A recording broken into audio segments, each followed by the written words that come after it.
지난 2019년 8월 서울 관악구의 한 빌라에서 아들과 단둘이 살던 한 40대 여성이 숨진 채 발견됐습니다. 침대 위에서 흉기에 찔렸는데 아들도 함께 변을 당했습니다. 수사는 쉽지 않았습니다. 지문과 족적 등 유의미한 범인의 흔적이 남아있지 않았기 때문입니다. 창문도 닫혀 있었고 출입 장치를 뜯지도 않아 별다른 외부 침입 가능성도 발견할 수 없었습니다. 그리고 결정적으로 범행에 사용됐을 흉기가 끝끝내 발견되지 않았습니다. 미궁에 빠지는가 싶었지만 사건 발생 한 달여 만에 별거 중이던 남편이 유력한 용의자로 검거돼 충격을 줬습니다. 그런데도 남편은 끝까지 혐의를 부인했습니다. 그날 집에 함께 있었던 건 맞지만 자신이 집을 떠날 때까지 아내와 아들이 살아 있었다는 겁니다. 법정에선 치열한 공방이 이어졌습니다. 이 남성이 살인을 저질렀다는 직접 증거는 어디에도 없었기 때문입니다. 흉기도 목격자도 없던 살인 사건. 오늘 사건 엑스파일에서는 관악구 모자 살인 사건을 파헤쳐 보겠습니다. 자, 이 관악구 모자 살인 사건 드디어 어제 대법원 확정 판결이 나오면서 마무리가 됐는데 제가 이걸 예전에 무슨 그것이 알고 싶다에서 이 사건을 다뤘던 기억이 납니다. 그래서 뭐 상당한 공분을 또 사기도 했는데 말이죠. 자, 이 기자가 이 사건을 취재를 했었다고 들었는데 이게 2019년에 벌어진 사건이었죠? 네, 사건이 발생해서 수사 단계는 아니었고 제가 이제 법원을 담당하면서 직접 그 법정에 들어가서 이제 재판 과정을 취재를 했었는데요. 이 사건 같은 경우는 2019년 8월에 일어났습니다. 한 40대 여성이 6살 난 아들과 단둘이 살고 있었습니다. 한 빌라에서요. 근데 어느 날 이제 연락이 안 되는 걸 좀 이상하게 생각했던 이 친아버지랑 오빠가 찾아왔는데 침대에서 숨진 채 발견이 됐습니다. 이 피해자들은 목 등에 수차례 흉기에 찔린 채로 발견이 됐고요.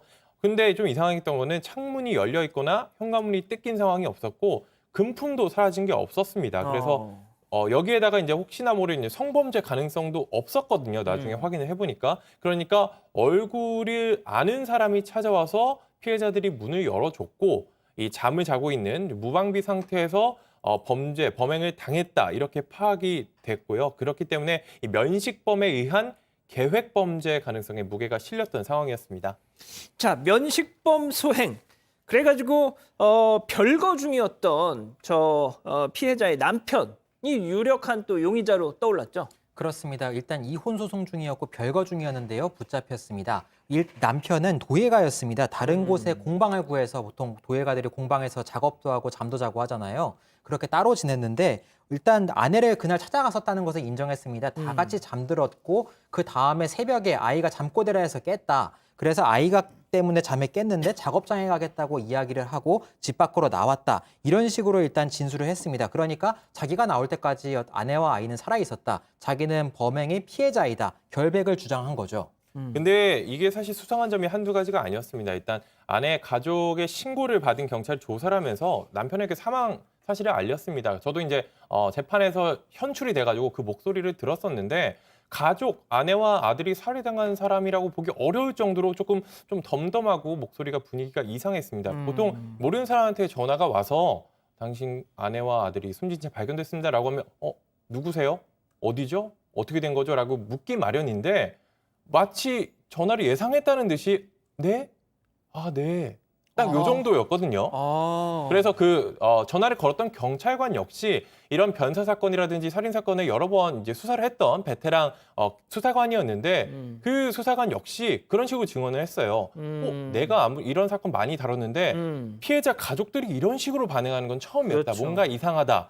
이런 식으로 이제 진술을 했고요. 또 이제 제가 당시 이제 수사를 담당했던 이 경찰관에게 따로 알아본 내용인데 이 수사가 진행되면서 남편이 운영하는 공방에 찾아갔습니다. 경찰들이 찾아갔는데 처음에 이제 뭐 조사를 하기 전에 조금 아이스 브레이킹한 차원에서 작품에 대해서 그 도예 작품들에 대해서 이야기를 했는데 갑자기 자신의 작품집을 들고 나오면서 자신 작품을 자랑하기 시작했다는 거예요.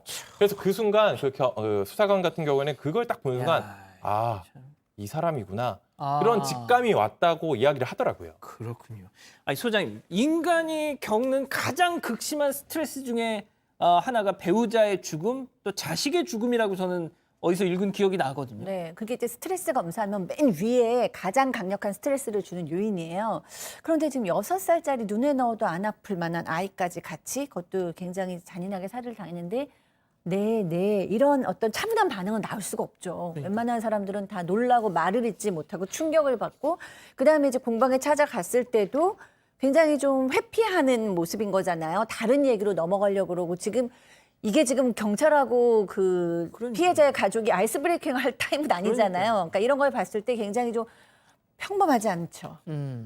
자, 그런데 변호사님 중요한 거는 핵심 증거. 이 남편이다라고 딱 이 규정할 수 있었던 그 증거가 없었다는 거 아닙니까? 지금 피해자들이 흉기에 의해서 목숨을 잃었는데 그 흉기가 없었더라는 거죠. 의심가는 부분이 있었어요. 남편이 가지고 있었던 그 부엌칼 세트가 있는데 이게 그냥 하나만 있는 게 아니라 크기하고 용도에 따라서 여러 가지가 있지 않습니까? 딱 그 세트 중에서 하나가 없어졌다라고 피해자 가족들이 주장을 한 겁니다. 예. 마침 근데 그게 없어진 게 피해자들의 시신에 남은 그 상처와 비슷한 크기하고 종류라는 건데 못 찾았어요, 끝까지. 근데 지금 이 남편이 도예가라고 했잖아요. 예. 이 흔치 않은 전기 가마, 고열을 낼 수 있는 가마가 있었기 때문에 경찰에서는 흉기하고 또 범행 당시 입었던 옷도 그 가마에 태워버린 게 아닌가라고 추정만 했습니다. 자, 그러면은 그 경찰에서는 이렇게 정황만 있는데 왜 이 남성을 이 남편을 범인이라고 본 거죠? 일단 범행 동기가 분명히 있다고 봤습니다. 동기? 경제적인 이유, 돈 때문이라고 판단했습니다. 왜냐하면 이 남편인 도예가가 생계 유지가 어려웠습니다. 그래서 아내에게 경제적 지원을 받고 있었는데 이혼 소송이 진행되고 계속 사이가 나빠졌습니다. 그래서 집에 보증금을 노렸을 것이다. 당시 또 경마에 빠져 있었거든요. 그래서 여러 가지 이유 때문에 보증금을 노렸을 가능성이 있다고 봤고 여러 가지 수상황 정황들도 파악합니다. 우선 숨진 시각에서 좀 이제 법의학자들이 당시 시신을 좀 부검을 하고 또 감정을 했는데 윗속에 음식물이 남아 있었어요. 이 음식물에 남아 있는 양과 정도로 봤을 때 밤에 음식을 먹고 6시간 안에 숨졌을 것이다. 그러면 남편이 어쨌든 방문했다고 인정했으니까 집에 함께 있었던 남편이 범행을 저질렀을 것이다. 이런 판단을 했고요. 또 그 외에도 남편이 좀 범행 이후에 모든 것을 인멸하는 증거를 없애려 하는 정황도 파악했습니다. 세차도 하고 이발도 하고 헬스장에서는 목욕만 하고 나왔고요. 블랙박스 칩도 사건 다음 날 바로 사서 바꿨습니다. 그리고 심지어 범행 직전 다운받아서 본 영화와 예능 프로그램이 있었습니다. 근데 범죄 관련 프로그램이었어요. 근데 범행 수법이 이번 사건과 비슷했습니다. 그래서 이 내용들을 토대로 검찰은 이 남편이 범행을 저질렀을 것이다 판단했습니다. 자, 당시 어떤 프로파일러는 또 이렇게 분석도 했었네요. 이 아이 같은 경우는 아이의 시신은 이제 베개로 얼굴이 덮어져 있었던 상태로 발견이 됐다는데 프로파일러가 분석을 하기를 순간적으로 아이에 대해서는 좀 어떤 미안한 감정, 죄책감 때문에 그 얼굴을 보지 못하고 이렇게 범행을 저질렀던 것 같다. 뭐 이렇게 또 해석을 했다고 하더라고요. 자, 그런데 재판에 넘겨진 뒤에도 뭔가 좀 이해하기 어려운 행동을 해가지고 재판부가 직접 지적을 했었다고요? 일단 제가 이제 재판 과정을 쭉 봤었는데 제가 보기에도 왜 저러지 싶은 행동이 몇 번 나왔었습니다. 예. 일단 이 가마 흉기를 태웠을 것으로 추정되는 그 가마와 관련해서 그 가마 기술자 그걸 설치하고 또 그 가마 기술에서 잘 알고 있는 이런 증인들이 나와서 증언을 했습니다. 그런 과정에서 뭐 이런저런 얘기를 했는데 다른 증인들이 나오고 뭐 법의학자들이 나오거나 이럴 때는 가만히 있던 이 피고인이 아니 당신이 그걸 어떻게 하냐 이런 식으로 갑자기 반박을 하기 시작한 거예요. 그래서 저 말 좀 하게 해주십시오 이러면서 막 반박을 하면서 이거 이렇지 않냐라고 했더니 이걸 가만히 듣고 있던 재판부도 그게 그렇게 억울합니까?